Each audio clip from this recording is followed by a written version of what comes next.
This has to do with something more precious, which is, who are we as a country, and what values do we stand for? And now, this is not just an abstraction, and I think this is one of the challenges that we have. And I saw this even before the last election. I think people tend to think, democracy, rule of law, independent judiciary, freedom of the press, that's all abstract stuff because it's not affecting the price of eggs. Well, you know what? It's about to affect the price of eggs.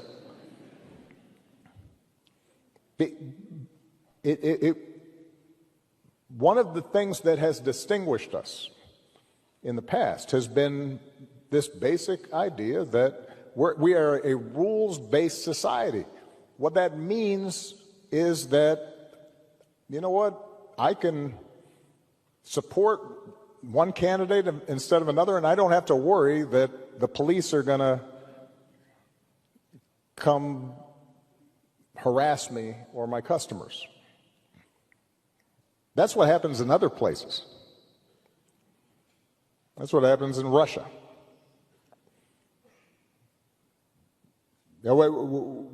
We take for granted the idea that we don't have to pay bribes or hire somebody's cousin in order to get a business permit.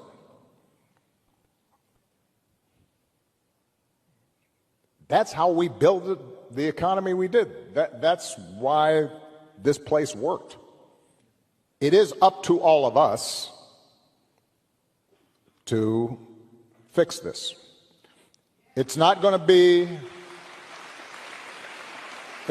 be because somebody comes and saves you. The most important office in this democracy is the citizen, the ordinary person who says, no, that's not right. You know, it has been easy during most of our lifetimes to say you are a progressive, or say you are for social justice, or say you're for free speech, and not have to pay a price for it. And now we're at one of those moments where, you know what, it's not enough just to say you're for something. You may actually have to do something and possibly sacrifice a little bit.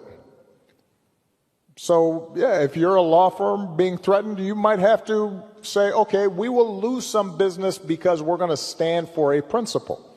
If you are a university,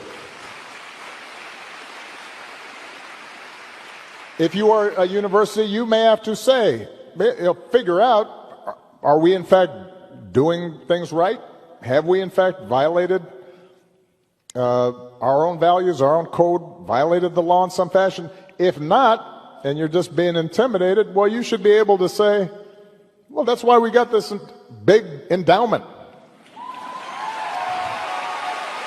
For most of human history, and to this day in most of places in the world, there is a cost to challenging the powers that be, particularly if they're abusing that power.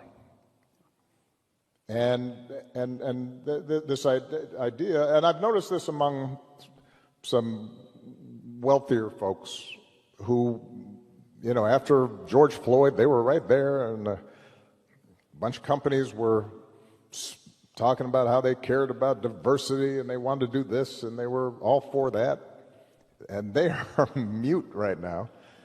But what that tells me is it was okay when it was cool and trendy. And when it's not, not so much.